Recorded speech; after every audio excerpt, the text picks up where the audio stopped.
Welcome back. तो आज हम देखने वाले हैं माइटोसिस के ऊपर कुछ PYQ जो कि प्रीवियस ईयर में पूछे गए हैं। जैसे नीट 2022 का क्वेश्चन हम डिस्कस करेंगे।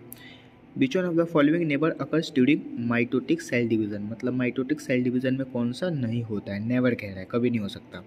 सो movement of centriole towards opposite pole, ये तो बिल्कुल होता है, सही बात है। पेयर ऑफ होमोलोगस क्रोमोसोम्स, ये नहीं होता, ये पैकेटिन में होता है। पैकेटिन किसका पार्ट है? तो माइटोटिक फर्स्ट का, मतलब कि मियोसिस फर्स्ट जो होता है उसका पार्ट है, ठीक है।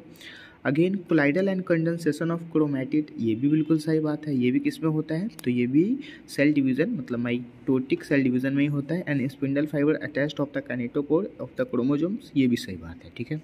अब नेक्स्ट मूव करते हैं अगले क्वेश्चन पे। So the next question is select the incorrect statement with reference of the mitosis. तो माइटोसिस के लिए कौन सा इनकरेक्ट है? ये भी नीट 2022 का क्वेश्चन है। Spindle fibre attach to centromere, नहीं, सेंट्रोमेयर नहीं हो सकता, यहाँ पे काइनेटोकोर होना चाहिए, ठीक है। मतलब स्पिंडल फाइबर कभी भी अटैच होगा तो काइनेटोकोर से ही अटैच होगा, ना कि सेंट्रोमेयर से। तो यहीं पे ये गलत आंसर हो गया। बाकी सारे ऑप्शन आप स्क्रीनशॉट लेके पढ़ लीजिए, ठीक है, ताकि हमारा टाइम वेस्ट ना हो। अगेन मूव करते हैं हम अपने नेक्स्ट क्वेश्चन पे। The next question is the fruit fly has 8 chromosomes 2n in each during, मतलब कि 8 क्रोमोजोम अगर फ्रूट फ्लाई के हैं, ठीक है, ड्यूरिंग द इंटरफेज के समय में। If the number of chromatin इन जीवन फेज इज़ 8, अगर क्रोमैटिन जो है, क्रोमैटिन का क्रोमोजोम का जो संख्या है वो अगर 8 है, तो what would be the number of chromosome in the S phase. तो एस फेज में क्रोमैटिन की संख्या जो होती है वो बदलती है, ना कि क्रोमोजोम की संख्या, ठीक है। तो यहाँ पे राइट आंसर 8 ही हो जाएगा, ठीक है। ये नीट 2021 का क्वेश्चन है।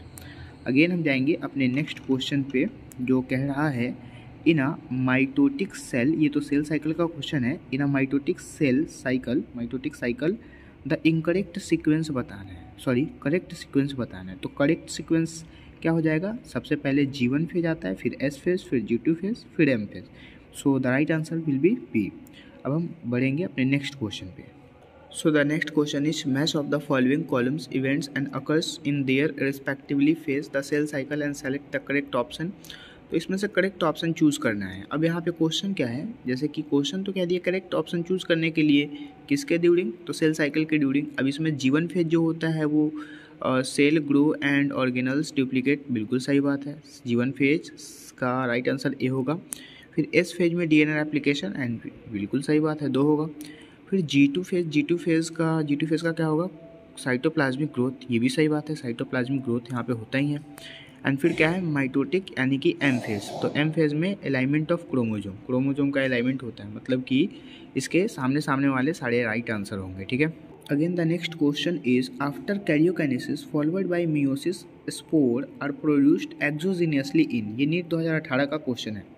इसका राइट आंसर अगेरिकस होगा, ठीक है, क्योंकि अगेरिकस में ही कैरियोकाइनेसिस के जस्ट बाद मियोसिस को फॉलो किया जाता है एक्सोजीनियसली। Again the next question is anaphase promoting complex APC in a protect degeneration machinery necessary for proper mitotic of animal cell if APC antipodal cell is defect in a human cell and which of the following is expect to occurs। ये NEET 2017 का question है। इसका right answer, अब question जैसे option में दिया है chromosome will not condense, तो ये कंडेंस तो होता ही है।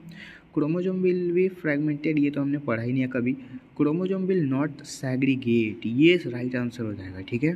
फिर recombination of chromosome arm will occurs, arm से रिलेटेड कोई यहाँ पे रिकम्बिनेशन हमने पढ़ा नहीं है, तो right answer is the C। Again हम बढ़ते हैं हम अपने नेक्स्ट क्वेश्चन पे। The next question is which one of the following give the correct sequence, मतलब कि करेक्ट सीक्वेंस इसमें से कौन सा दे रहा है ड्यूरिंग द माइटोसिस फेज। ये भी नीट 2017 का क्वेश्चन है। तो फर्स्ट जो ऑप्शन दिया है कंडेंसेशन, फिर न्यूक्लियर मेम्ब्रेन डिसअपियर, ये गलत है, ठीक है। यहाँ पे डिसअपियर पहले नहीं होना चाहिए, जैसे यहाँ ऑप्शन में है कंडेंसेशन, फिर न्यूक्लियर मेम्ब्रेन डिसअपियर्स, डिसेंबल होना चाहिए, ठीक है। And arrangement of equators, and तो यहाँ पे अरेंजमेंट ऑफ इक्वेटर ना देकर के सबसे पहले क्रॉसिंग ओवर दिया था, तो इसलिए वो गलत हो गया है। एंड फिर है centromere division, segregation and telophase is the right answer. Again, the most important question: which one of the following is not a characteristic features during mitosis in the somatic cell division? Somatic cell division के according यहाँ पे क्या नहीं होता है? तो disappearance of nucleolus ये तो होता ही है, क्रोमोसोम्स मूवमेंट ये भी होता है, साइनेप्सिस जाइगोटिन में होगा। तो यहाँ पे सोमेटिक सेल डिवीजन नहीं दे करके अगर यहाँ पे हमारा प्रोफेस फर्स्ट रहता, प्रोफेस फर्स्ट, तब ये राइट आंसर हो सकता था, but synapsis is wrong answer.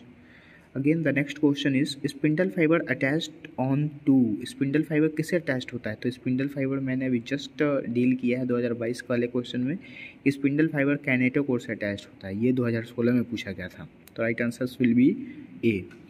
Again the complex formed a pair of synapsis homologous, तब होमोलोगस साइनेप्सिस कभी भी बाईवैलेंट और टेट्राड होता है जो कि जाइगोटिन में होता है। तो zygotene is the right answer, मतलब कि बाईवैलेंट और टेट्रावैलेंट वाले आंसर राइट होंगे। तो इसमें एक ही ऑप्शन है बाईवैलेंट, तो C is the right answer.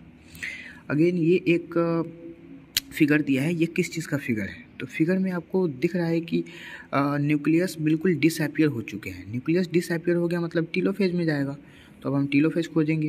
अब टीलोफेज यहाँ फर्स्ट ही ऑप्शन दिया हुआ है, nuclear envelope reform and Golgi complex. हमने क्वेश्चन मतलब हमने जो डिस्कस किया था टीलोफेज को तब भी हमने देखा ही है, ठीक है। अगर आपने ये सब वीडियो नहीं देखा है तो आप प्लेलिस्ट में जाके उस वीडियोस को देख लीजिए, ठीक है। सो the right answers will B telophase, जहाँ पे न्यूक्लियर एनवलप दोबारा रिफॉर्म होता है और गोल्जी कॉम्प्लेक्स भी बनते हैं, ठीक है। अब मूव करते हैं हम अपने नेक्स्ट क्वेश्चन पे। नेक्स्ट क्वेश्चन क्या कह रहा है? Select the correct option. Correct option को सेलेक्ट करना है, तो chromatid start move towards opposite pole in telophase, बिल्कुल गलत बात है। यहाँ टेलोफेज नहीं रहता तब सही होता है, ठीक है। टेलोफेज में ना होकर के ये कहाँ पे होता है? ये प्रोफेज में होता है। Golgi complex and endoplasmic reticulum are still visible in the end of the prophase, नहीं, ये फर्स्ट ही प्रोफेज में स्टार्टअप होते हैं, ठीक है। Again chromosome move the spindle equators and get the alignment and equator plate in the metaphase, बिल्कुल सही बात है। मेटाफेज के इंटरनली क्या होता है कि वहाँ स्पिंडल इक्वेटर के ऊपर अलाइन करने लगते हैं। Chromatid separate but remains in the centres of the cell in a anaphase, ये भी गलत है। अब आते हैं next question. During mitosis ER and nucleolus begin the disappear, ये हमारे ईयरली प्रोफेज हो जाएगा। वैसे ये क्वेश्चन जो है अब पूछा नहीं जाता है, पहले के सिलेबस में था ये। अगेन ये क्वेश्चन इसमें फिगर दिया हुआ है, फिगर पे बेस्ड क्वेश्चन पूछा गया है। तो इसमें तो लेट प्रोफेज दिख रहा है और प्रोफेज दिख रहा है, मतलब कि the right answers will be late prophase and prophase, C is the right answer. Again the next question is centromere is equator for, centromere equator के लिए क्या होगा? तो movement of chromosomes towards pole, बिल्कुल सही बात है, is the right answer. Again फिर हमारा नेक्स्ट क्वेश्चन है, if you are providing with root tips and onion in a class and are asked count to chromosomes, what will be the following stage can be most countly look into, metaphase का right answer होगा, ठीक है। Again फिर से guys एक question आ गया यहाँ पे, during cell division the spindle fibre attached, spindle fibre कभी भी काइनेटोकोर से अटैच होता है, तो right answer will be B. Again the next question is how many mitotic cell division are needed for a single cell to make 128 cell? तो आपको पता होना चाहिए कि सबसे पहले 2 सेल रहते हैं, 2 से 4 सेल बनता है फर्स्ट दिन, 4 से 8 सेल बनेंगे दूसरे दिन, 8 से 16 तीसरे दिन, 16 से 32 चौथे दिन और 32 से 64 पाँचवें दिन, 64 से 128 छठा, एंड फिर वो जो 2 बना था वो सिंगल। तो 7th डेज के बाद क्या होता है कि 128 सेल रिफॉर्म हो जाते हैं। So the right answers will be A. Again the next question is which one of the following structures will not be common and the mitotic division of the higher plant, the right answers will be centriole. फिर हमारा next question है, point at which packeting and chromosome appears to be the attached together is called the centromere. इसको हम centromere या फिर क्रोमैटोसेंटर बोल सकते हैं, ठीक है। And the next questions will be, इस क्वेश्चन में क्या कहा जा रहा है कि best stage of this observe shape size and number of centromere number of chromosomes is, मतलब कि बेस्ट स्टेज बताना है observe shape size and number को ऑब्जर्व करके क्रोमोसोम के। तो the right answers will B, interphase तो होगा नहीं, प्रोफेज एंड टेलोफेज नहीं हो सकता, मेटाफेज होगा, क्योंकि सेकेंड टाइम में ही जब वहाँ पे कैनेटोकोर अटैच्ड हो रहा होता है तभी जाकर के वहाँ शेप एंड साइज रिफॉर्म होते हैं एंड बनते हैं। इन स्लाइवरी ग्लैंड, इससे रिलेटेड क्वेश्चन अब नहीं आता। The next question will be number of chromatid at metaphase is 2 each of the mitotic and meiosis cell division. Again most important question, mitotic anaphase differ from metaphase in processing. अब यहाँ पे बताना है कि क्या होगा. तो सेम नंबर, क्रोमोजोम के नंबर सेम होंगे, लेकिन यहाँ पे क्रोमेटिड के नंबर आधा हो जाते हैं, है ना, क्योंकि यहाँ पे आपको पता है कि क्रोमोजोम बिल्कुल सेम रहता है, वो चेंज नहीं होता है, लेकिन क्रोमेटिड डबल हो जाते हैं. तो डबल ना लेकर के हम उसको हाफ लेंगे, क्योंकि यहाँ पे जो ऑप्शन है वो डबल का नहीं है, हाफ का है. ठीक है.